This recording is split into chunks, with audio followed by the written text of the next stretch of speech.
Okay, good morning, you beautiful New Zealanders. Today we're continuing our series on David Seymour's Treaty Principles Bill. And today I want to talk about Paul Goldsmith, who I've called the National Party's Damage Control Officer.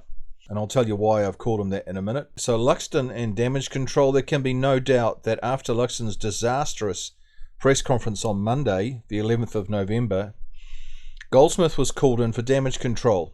In that conference, I showed in my last video that it's beyond doubt that Luxon is a closet activist, and I proved that.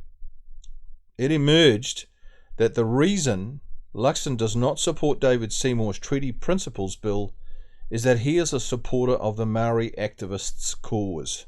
It's the truth. Luxon has been trying for as long as he's been in Parliament to hide the fact. I said too in my last video that in this respect Luxon has been living a double life.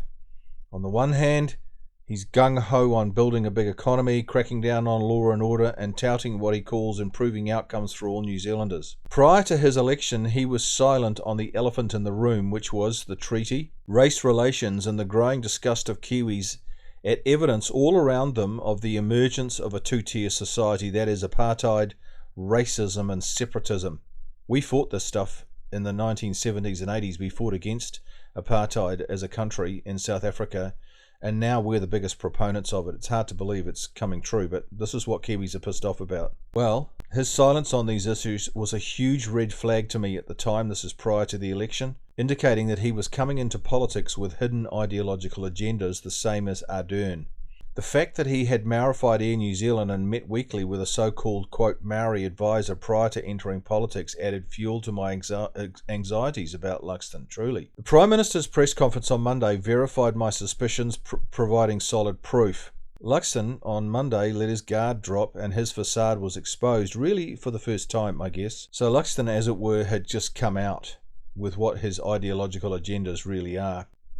By this I mean that privately, Luxon is a person who holds four driving beliefs referred to in my last video as the Big Four. Well, what are those Big Four? Let me show you. He supports the cause of the activist Maori. He has bought into the wrong idea that the treaty is a partnership. He is convinced that co-governance arrangements between the Crown and Maori are a wonderful thing. That in 1840 Maori were diddled out of the land, and he is on a personal crusade to put the record straight. That is why he does not support David Seymour's bill in a nutshell. Those four underlying beliefs that Chris Luxon carries. So what's happened since the press conference? Well, Luxon has shot through to APEC, we know that. No doubt he called on Goldsmith, one of the National Party's poster boys, to mop up. Luxon wanted Goldsmith to step up and say something intelligent about the treaty, and to kind of smooth the waters after what had happened at the press conference. This is what Goldsmith actually said in the debating chamber on the first reading of the bill yesterday, the 14th of November. Watch this. I actually think Paul Goldsmith made things worse when you think about it. Speaker, the background to the arrival of this... The first part of his speech is a little bit boring, I'm sorry about this, as he just goes over National's position on the bill. We all know what that position is, but thankfully he doesn't take too much time on this, and he gets into the meat of what I want to talk about shortly, so just hang in there. Bill, for its first reading in Parliament, has been well traversed. Coalition agreement between ACT and National stipulates that National will support the Treaty Principles Bill for its first reading and to select committee, and that's what we're doing today. The Prime Minister also has indicated many times that as far as the National Party is concerned, that as far as our support will go. Now he goes into the history of the so-called treaty principles and how they all started, so this is all part of the lead-in as well. Parliament first referred to the principles of the treaty in the 1970s, but never defined them. The court stepped into that vacuum over the past 30-odd years. The principles of the treaty, such as the concept of partnership, have gained more and more weight over time. Paul says the concept of partnership has gained more weight over time. Well, what are we to make of this? First, we need to understand how political parties work. All national MPs have to follow and repeat the Prime Minister's thinking when it comes to the treaty. You know, what the treaty was about was making sure there was a relationship between Crown and iwi. It's treated as akin to a partnership, whether it's formally defined as such, doesn't really matter. It is essentially a partnership. Well, Luxon thinks the treaty is a partnership, so all his ministers are required to think and say the same. This is so-called towing the party line. John Key thought the treaty was a partnership, and given that Key is mentoring Luxon, it's no surprise Luxon thinks wrongly that the treaty is a partnership. So when Goldsmith says the concept of partnership has grown more weight over time, he is spouting what Luxon believes. If Goldsmith does not parrot Luxon's thinking, you know what? He risks instantly losing his portfolios. This is how it is. Anybody who knows politics knows that it's the sin of all sins for a cabinet minister to disagree publicly with his prime minister. This is the first point I want to make. The second is to ask a question. Is the idea of partnership actually in the treaty? That's the key issue. No, it's not in the treaty. It's nowhere to be found in the treaty. Did you know that? Now, I've made a video about this showing how the treaty is not a partnership. It's crucially important that you watch this video. I have put a link to it in the description of this video.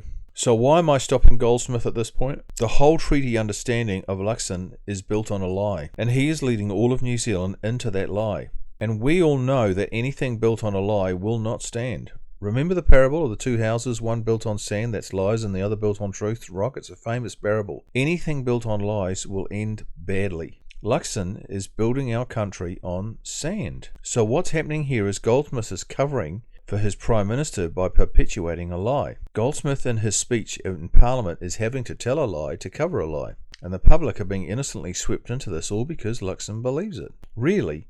You know what? This is a really tragic situation, but unfortunately it's just reality. This is the Prime Minister we have. We didn't know we're getting this kind of guy, but we've got him. This is it. Luxon has not done his research on our history or the history of the treaty, which really is, it's inexcusable for a Prime Minister, given that billions of taxpayer dollars in so-called settlements are at stake here. Okay, back to Paul's speech. It is, of course, appropriate for politicians and the public to debate what the treaty means today and what it should mean in the future. Okay, the key to this is asking the right questions, you know that. Paul then says, quote, "It is, of course, appropriate for politicians and the public to debate what the treaty means today and what it should mean in the future," unquote. Well, what are we to make of this statement? Paul talks as if the treaty's meaning can change according to what people think today or in the future. Is this sound thinking? Come on. No, it's not. Shouldn't we be asking the question, what did the treaty mean in 1840? That's the key question. It's crucial. When Paul says it is of course appropriate for politicians and the public to debate what the treaty means today and what it should mean in the future, as I just said, this is looking in the wrong direction. Please think this through. To simplify and clarify this debate, we have to go back to 1840. Maori activists claim wrongly that they did not cede sovereignty, which, if true, and it's not true, would mean that we would have to establish a dual government structure in New Zealand if we want to accommodate fraudulent Maori aspirations. Well, how should we respond to this absolutely ridiculous idea? Go back to 1840. In 1840, Britain was a democracy. Think about this. It was exporting democracy all over the world and never imported any other kind of government. Would Britain have come here and set up a dual government structure where one group of citizens had superior rights over other citizens? Would they have established a country where apartheid, separatism and racism would flourish? Come on, think about that. Britain would have considered even the thought of it as abhorrent. You know what? It didn't happen. This is precisely why it's futile looking in the wrong direction to debate what the treaty means today and what it should mean in the future. So what's the lesson National must learn, and learn fast? It's simple. To go back is to move forwards. Go back to the time when activists hadn't messed with the treaty, giving us their fraudulent interpretations. Go back to people like Saraparana Ngata and what he said. Go back to what the 144 chiefs who attended the Kohimarama conference in 1860 said. Go back, Chris, and go back, Paul. To go back is to move forwards, you guys. You need to learn this. Crazy, mixed up, and not thinking straight about the treaty. Luxon is passing on his crazy, mixed up thinking about the treaty to his ministers, in this case Goldsmith. What Luxon and the entire National Party need to do is to stop the bus and reset. Stop bluffing and blustering and concocting ridiculously stupid word salads like there will be a range of views across New Zealand about the Treaty Principles Bill, like there has been a range of views about the treaty for decades, like the treaty has been with us since the foundation of this great country, like it's going to continue to be with us, we have wrestled with it, we have grappled with it, like it has enabled Maori and the Crown to work together and work our way through very complex and difficult issues. These are all the things that Luxon spouts, like the treaty has enabled us to engage on difficult, complex and challenging issues. You know what? It's obvious what is happening here. He does not have a clue what is going on. So just to wrap this up, here's my advice for the National Party. They need to come out strongly and clearly and say this is what the treaty in 1840 said and meant. You know what? And if Maori protest, so be it. Because the following is what, essentially, the treaty meant and said before the activists got hold of it and twisted it beyond all recognition. Bring in the army if we need to. Number 1, that the New Zealand government had the right to govern all New Zealanders. Number 2, the New Zealand government will honour all New Zealanders in the chieftainship of their land and their property.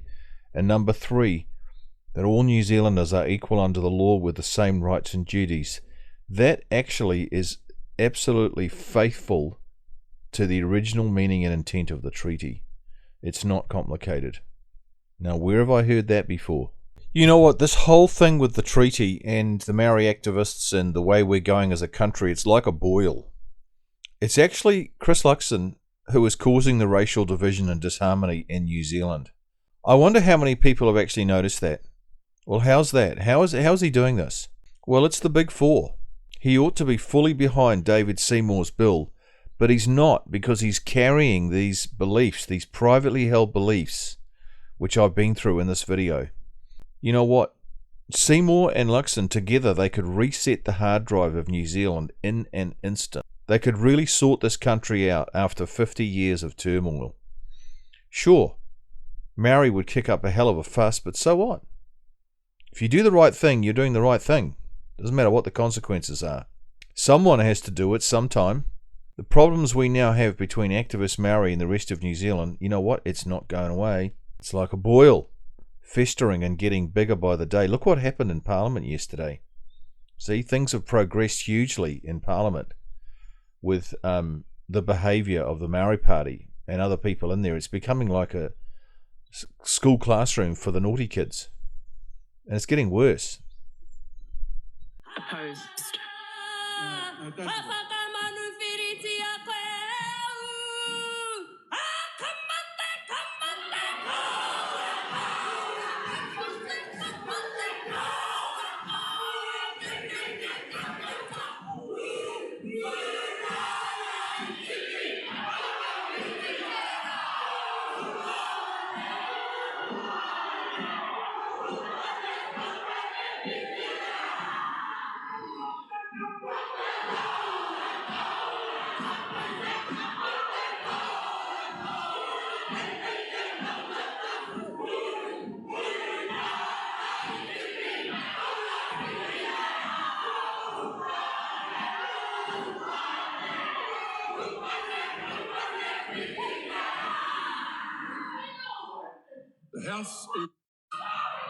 The House is suspended until the ringing of the bells. The gallery is to be cleared.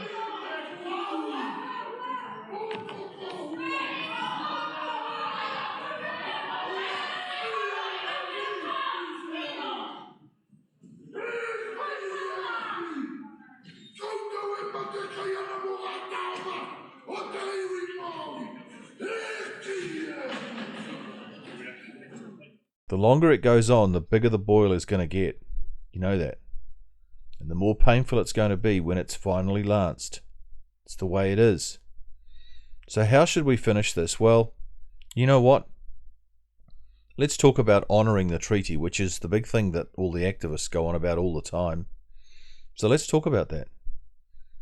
David's original 3 principles are faithful to the meaning and intent of the treaty as it was understood in 1840. There's no doubt about that. And I talk about the original 3 principles, not the 3 rewritten principles that are in the bill as it stands right now. As such, by supporting David Seymour's bill, Luxon would be honouring the 540 or so chiefs who signed the treaty in 1840. That's what he'd be doing. That is to say, by supporting Seymour's bill, Luxon would be honouring the treaty and those chiefs, and the British who sacrificed so much to establish this colony. It would be a win-win-win. And isn't that ultimately Chris Luxon, what it's all about. So I'm saying to you, Chris Luxon, honour the treaty, my friend, before it's too late. Change your mind and support Seymour. Okay guys, thank you. That's enough for today's video. In the next few days I'll finish commentating on Goldsmith's first reading of the Treaty Principles Bill speech. Thanks for watching. As usual, please like, comment, subscribe and share. Thank you so much for those chipping in financially. This is a huge help. See you next time. You guys are awesome.